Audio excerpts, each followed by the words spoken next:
Hi, welcome back to Green TV. I am your happy host, happy to be interviewing the greenest people I know. It's what I do. It's what I love to do. Talk to the eco-solutionaries. We have so many challenges. We have so little time. We're talking about all the big issues, from plastic pollution, which this one is going to be about, to electric cars, to waste, my favorite of all topics. That's my entry-level drug. I got into environmental media because I hate waste. So this next interview is going to be right up my alley. I'm very pleased to welcome to Green TV, Colleen Brennan-Vandersteen. She's from Canada. And we met on Clubhouse, which, if you don't know, it's a newish social media app. It's audio, so it's like talk radio. So that's probably why I spend more time on Clubhouse than any other social media platform. But been in a lot of climate and sustainability rooms, and through it have met so many people who are just on the cutting edge. Colleen's name is mentioned when she's not in the room. That's how I know I should talk to her. So welcome. Well, thank you, Betsy. This is great to see Green TV, and you're on the right path to voicing it even more. This is exactly what the world needs. They want to hear solutions, and so that's what we're all about. There are so many, but if the public doesn't know about it, they'll just get depressed and pull up the covers and say, oh, we're screwed. And we're right at that moment now where people are waking up to smell the carbon and realizing, oh, we got a problem. We got a lot of problems. And they're not getting the issues addressed in mainstream news. Wanted to ask you, what is SOP? Sounds like kind of wilting, SOP, but it's so not that, because SOP stands for Save Our Planet. Save Our Planet. So first of all, I'm a lean architect. I assess process efficiency levels, and most are failed. That's why we are in a crisis. Wait, I've never even heard that term. This is why I love doing this, because I learned a lean architect. I've heard of green architects. I'm going to call it lean because it's more assessing the process efficiency levels. And again, we're failed in all our processes. That's why we're in a world crisis. And I'm also 35 years technology with IBM, won many awards in automation and designing. And I was told after having my second child that and I'm out sorting my 5 recycle bins when my neighbor came over and said, Colleen, it doesn't work. You're just wasting your time. I went, no, that can't be. You're telling me. He said, no, it was just on TV. It's not working. So I kicked my blue bin, and that tidbit will make you think. So we moved out to the country, and the drinking water didn't test well. I walked into a 24/7 self-serve water refilling station, and after many years of using it, I finally walk in there and I go, this is such a great business. I want one. And why do we stop at water? Why aren't we refilling more? I've used the same containers for 17 years. It feels great to pay only for product and no waste. So I'm now looking at this system going, hey, that tidbit kicked in. We have a major problem. And you mean that recycling doesn't work? It's kind of a myth. Recycling is only after 50 years is only at 8% efficient. And I'm really sorry to hear that's true in Canada too. I thought it was just it's everywhere. It's global. It's actually global. I started with the research. When I started looking at the system, I go, I love the system, but I have to redesign it for all products. And so I have patents approved in Canada, US, and Australia on high volume dispensing with the least amount of resources. Because if you're redesigning infrastructure, it has to be sustainable as well. We can't drain, we cannot drain any more resources. So that's how this all started. When was that, by the way, where you kicked the recycling bin? My daughter was born in 1998. And that's when I was informed. Now, these tidbits are the key to making people think differently as well. So I'm glad he said something to me, because if he never would have said, I would have been naive like everyone else, thinking everything's working when it's not. So I started redesigning the system. And so it took a lot of work, a lot of research, lean research. In other words, I'm attending conferences that are sustainable brands out of California. Walmart was there. I targeted Walmart. I was there. I went to those. Yeah. So I was there in 2011, and I said, listen to Walmart stand up there and say, we seek technology to remove packaging, will increase our profits. I went, I'm on the right path. And so I started marking that down. I said nothing that year. I was getting a little bit of attention, but I was so, the vision was too big. I couldn't even explain it properly. So I went back the next year and heard the same thing, but this time I had an opportunity. I had grown a little bit in that year. So I was able to explain a little bit.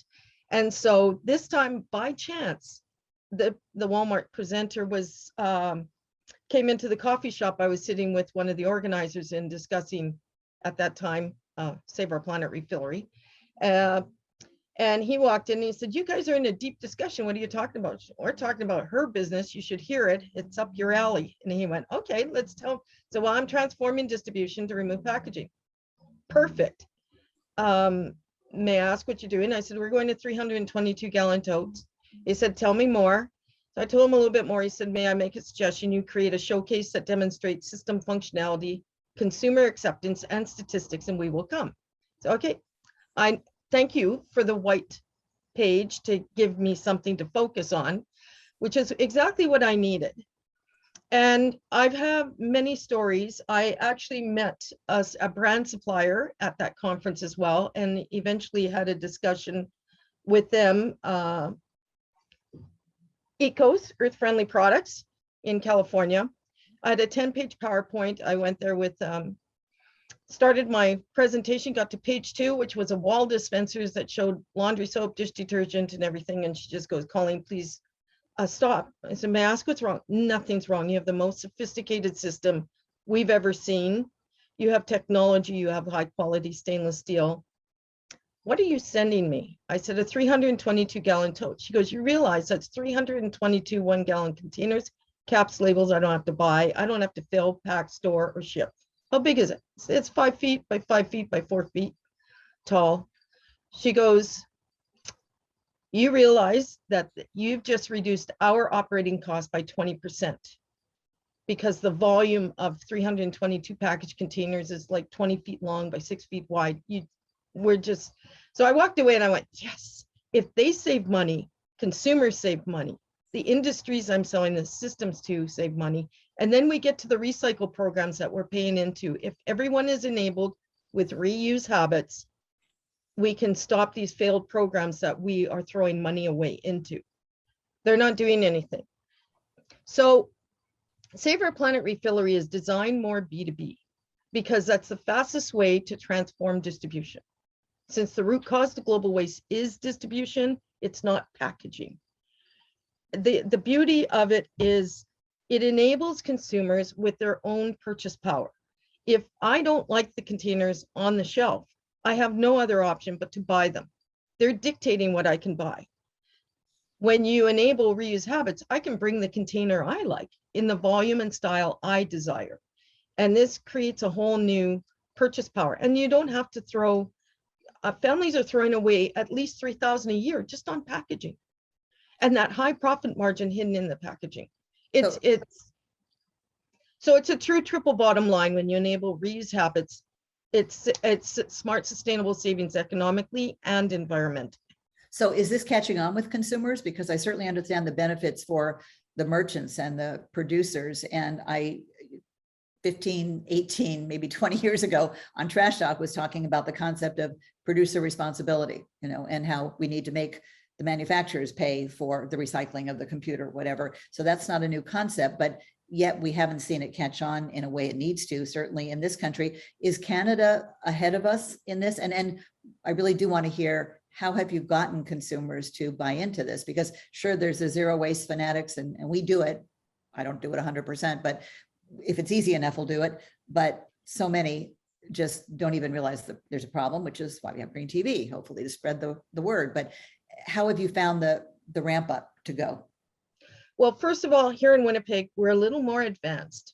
There's 10 companies with these 24/7 self-serve water refilling stations with multiple locations. They're everywhere. The beauty of it is they're very convenient. I have taken that system and redesigned it.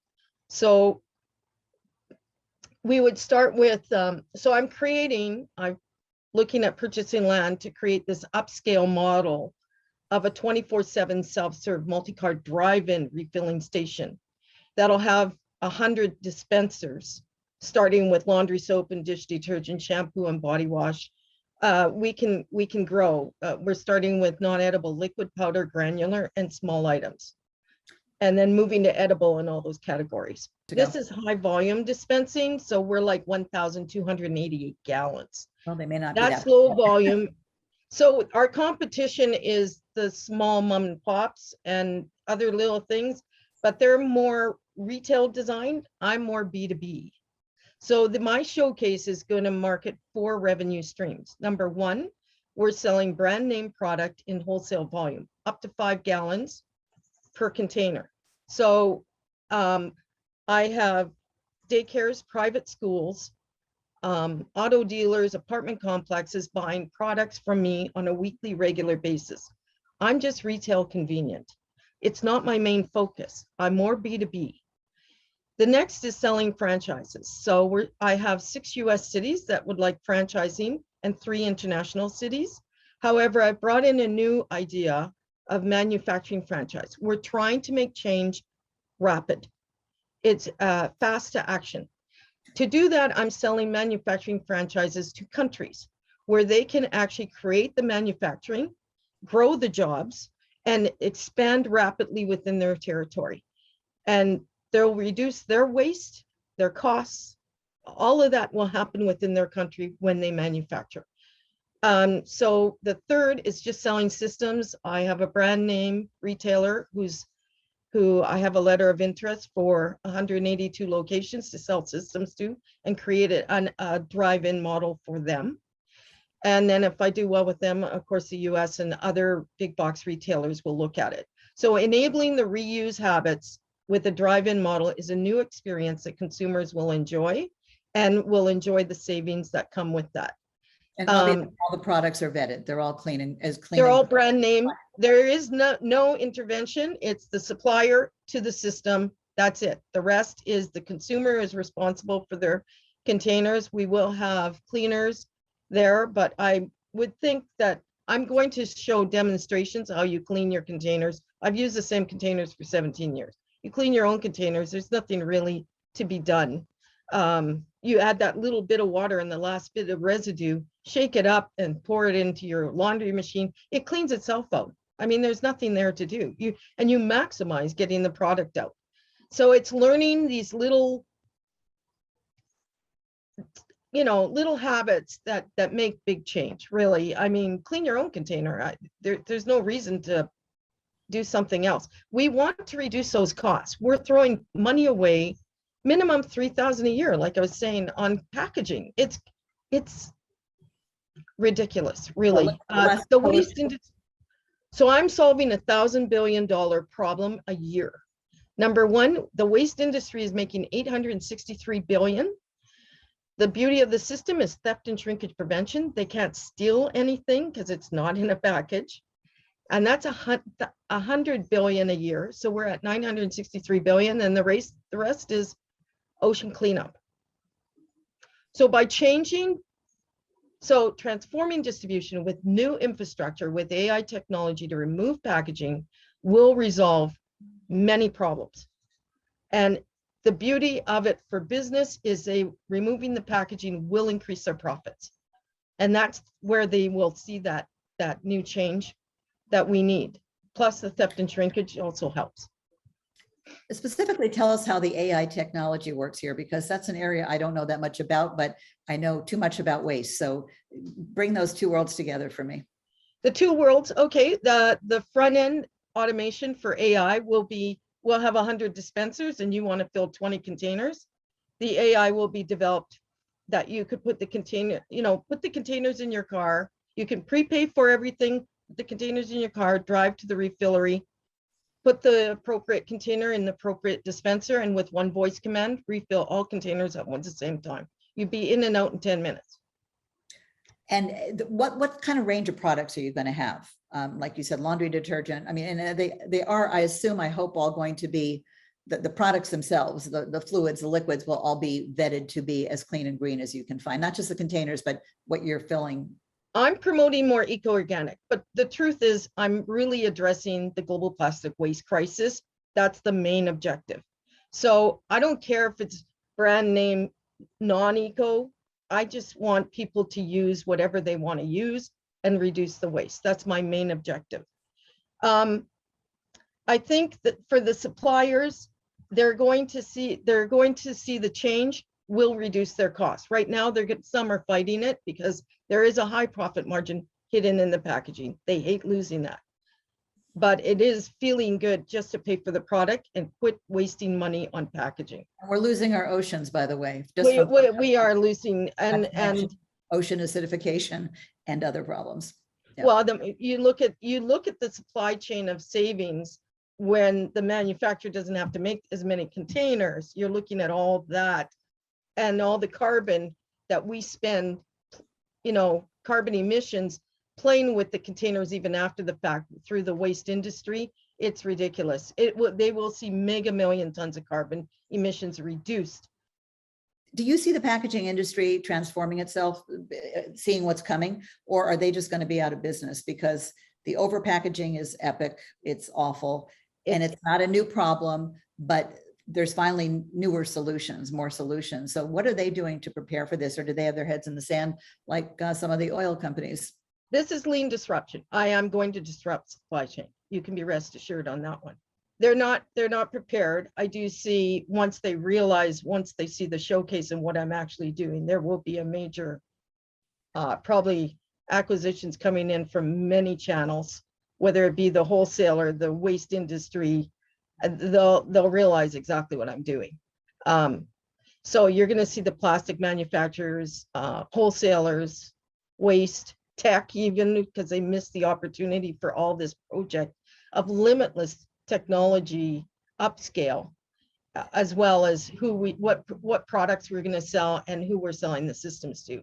We're going to start with big box retail, but then we're going to airports and hospitals and universities and automotive, you name it. Every industry has to reduce waste.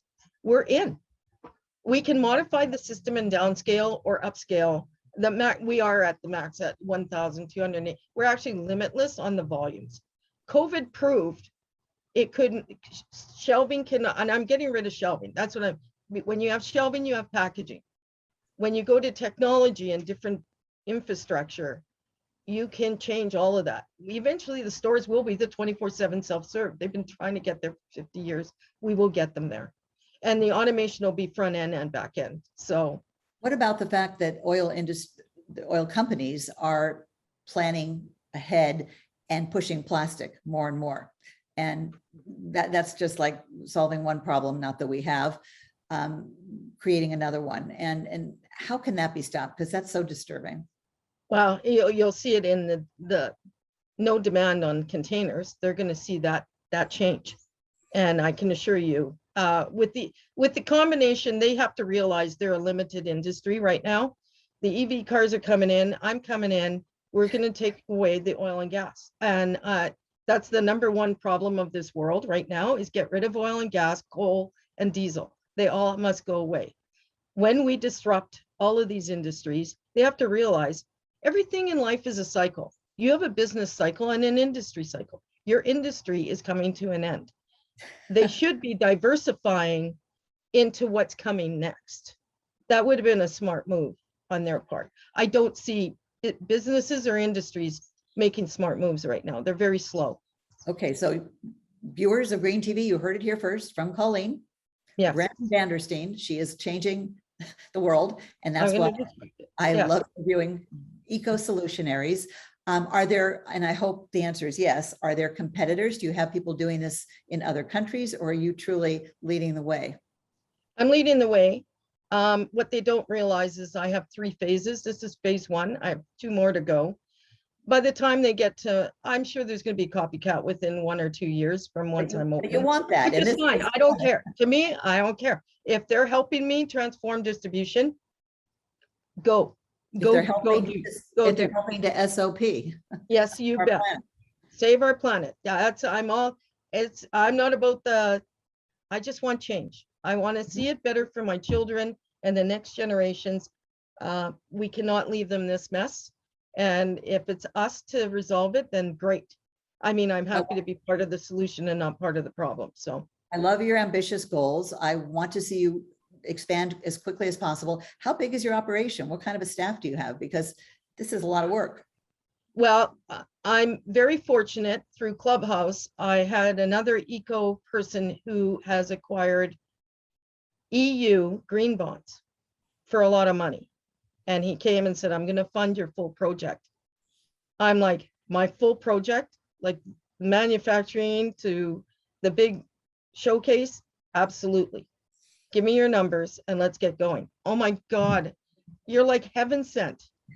But there's a little bit of a time lapse between the EU green bonds and the investment bank underwriting. It's like 6 months. So right now I'm just looking for an investment group, real estate, whatever, to help me get going with my real estate and get that up and operational. And they will get paid back through the EU green bonds. And I will go full gung ho once all that money comes in. This is what's missing in economic development completely. Trust me, I've gone through a number of processes that are completely failed and are causing us all these issues in the world. And finance is the biggest roadblock. Funding has been absolutely the most archaic, unsophisticated process with their assessments. Their assessments are that everything is a trend, when in actual fact, there are changes that are essential.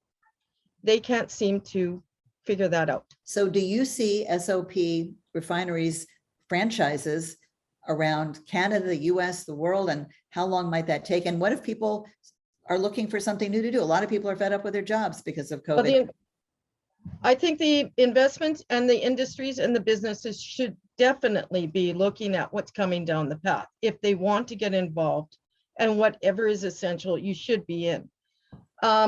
We are going to start in Canada, but we will put a brand new manufacturing in the US and manufacture throughout the US. I mean, if somebody wants to buy a US franchise, come and talk to me. I'll sell it. I'd consider selling it. I might just stay North American, and the rest I'll sell the franchise. You know what? Whatever's fastest, I'm all in. That's what I'm trying to do. Speed to change is what we need. Speed to funding, speed to change. Exactly what I'm been working on.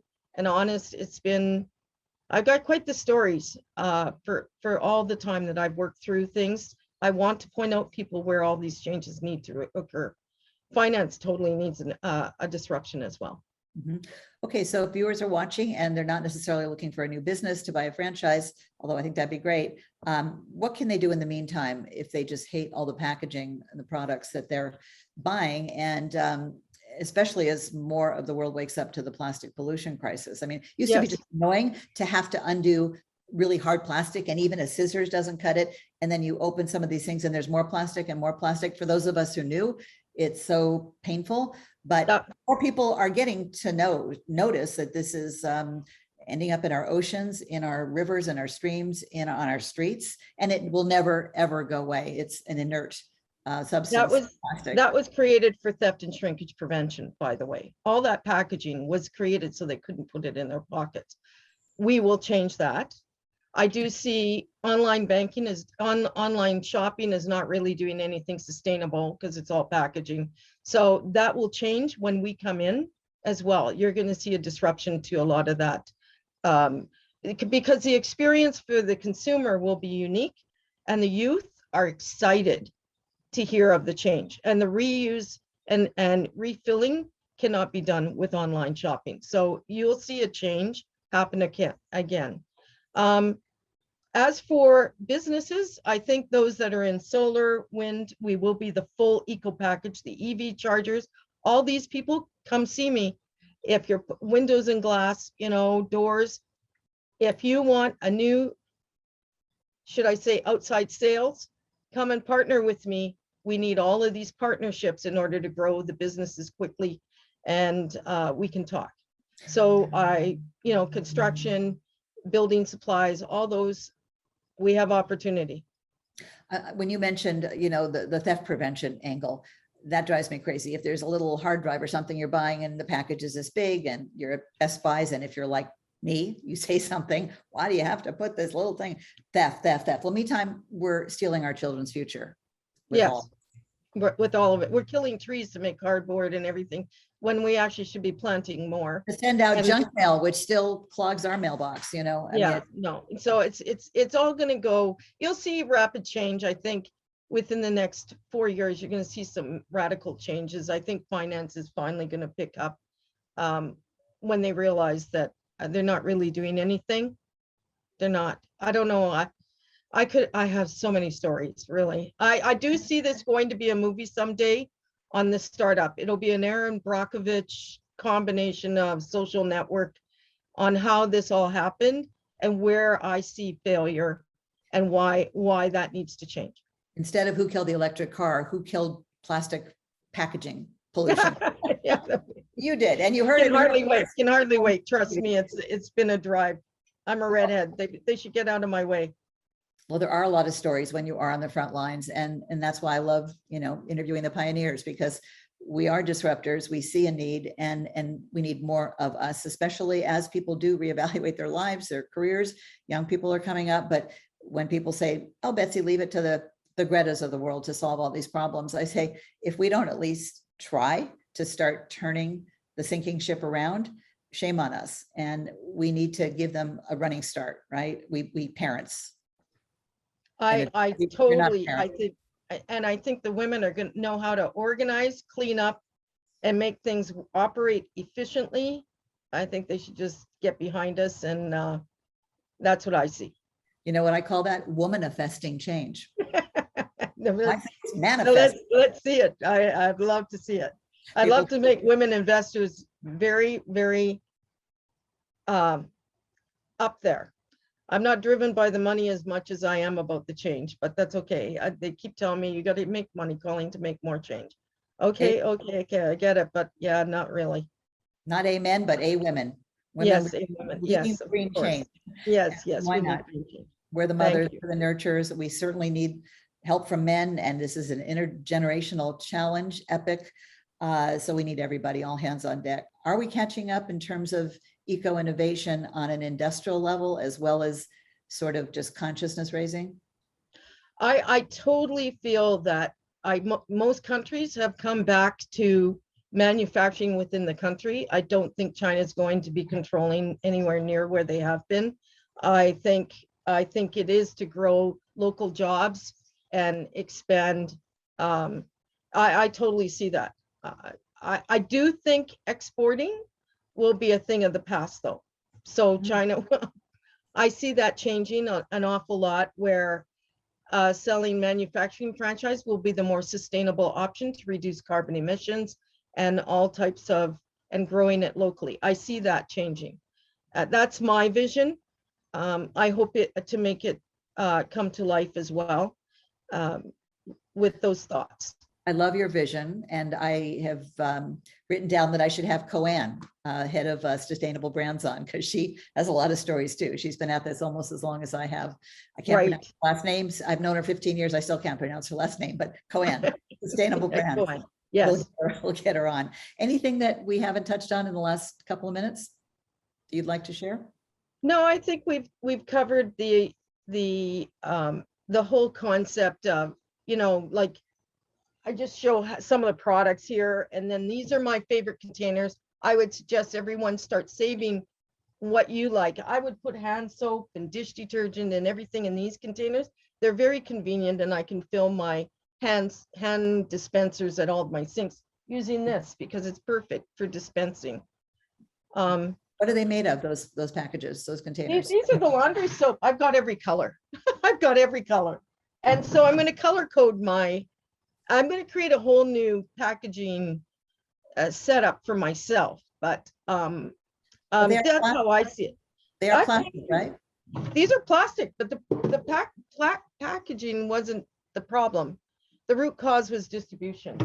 I mean, everyone's been trying to change packaging, and we would still be paying those waste bills, which, honest, the waste industry is constantly growing, and we need to just stop.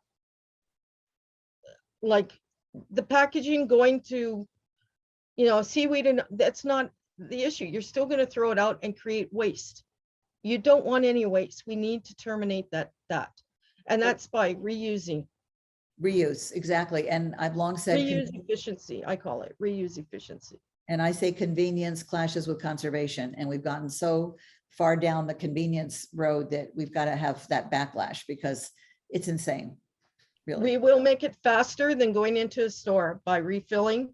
And you will see a lot of changes, and it's all for the better. It's going to be the experience with the technology that everyone will want to see. I like it's coming. And I think it's the only solution that answers many, many problems. SOP Yes. Refillery is coming soon to a city near you, right? We hope. Awesome. Yes. Okay. Thanks Yes. so much. Go forth and greenify, and we'll check back with you, see how you're doing 6 months, a year down the road. And I don't doubt your progress. You got the brains, you got the ambition, you've got the model. So just ramp it up, as fast as you can. And hopefully this interview will help spread the word. We'll bring you to the grand opening.